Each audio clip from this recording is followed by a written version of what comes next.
banter back and forth with you. Thank you. Thank you. You've had your time. You may sit down. Mayor Michael McPartland was mad at me because I just asked if he and his fellow politicians were on the take. I asked because they wanted to seize a valuable piece of land. Check out this view. Wouldn't you like to have an apartment with this view of the New York City skyline? It's a rare, gorgeous location right on the Hudson River. Right now, there's nothing here but dirt. So this man, who works for the developer Maxell Group, wants to build apartments like these. Thousands of people could live here with this great view. And this whole pier would be open to the public. Sounds good to me. But then the politicians in this town said, no, forget about it. We're going to seize the property and spend millions of taxpayer dollars to put our Department of Public Works here. Garbage trucks will like this. This is a great, you're absolutely right.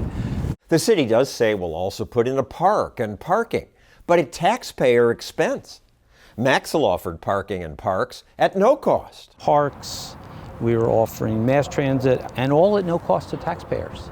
Why would Edgewater say no to that? The unsuccessful bidder is a fellow named Fred Daibes, told us, you will never be able to develop this property. Fred Daibes says you can't be in Edgewater and not be affiliated with me. And I wonder if he controls the politicians in town too, because the lawsuit filed by Maxell alleges corrupt transactions between Daibes and Edgewater's politicians. Undervalued rentals, loans for their business purposes through a bank that Mr. Daibes started and has the controlling interest in. Edgewater Mayor Michael McPartland's connected to Daibes. The mayor lives in this building. It's quite elegant with statues and fountains. And it happens to be owned by Fred Daibes. According to the lawsuit, the mayor pays below market rent, though the mayor told the New York Times he doesn't pay below market rent.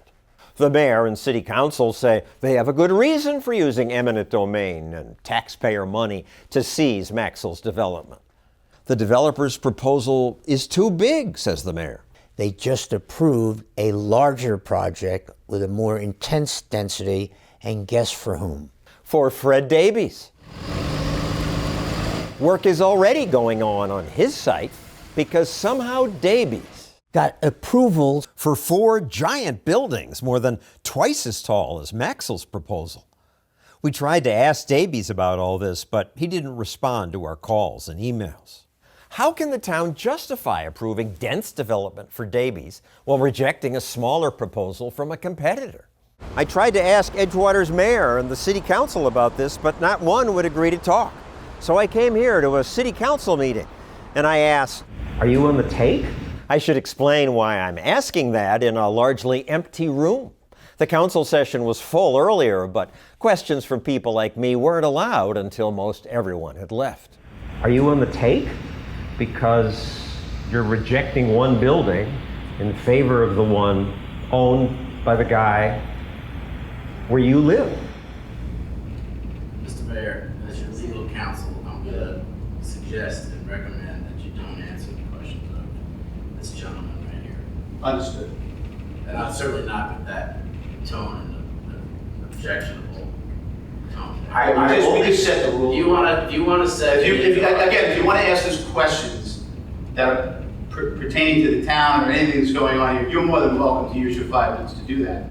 So I tried. The big developer in town said, more or less, nobody developed here but me. And that's the way it's turned out. And you're going to put the Department of Public Works there instead?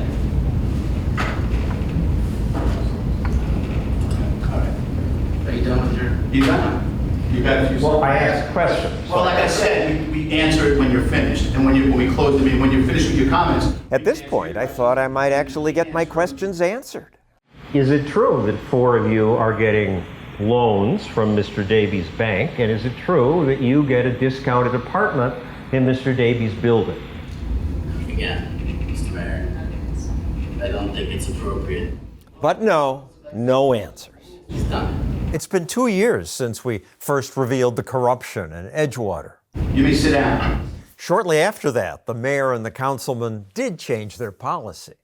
They okayed most of Maxell's development, In turn, Maxell dropped its corruption lawsuit. Daibes still faces unrelated conspiracy charges, but no politician has been prosecuted for self-dealing. This dump remains just a dump, now mired in a new lawsuit. It could have been transformed into waterfront apartments that more than 1,000 people could enjoy. But because greedy businessmen want more for themselves, and some politicians want every developer to kiss their rings, nothing has been built, and the dump remains a dump.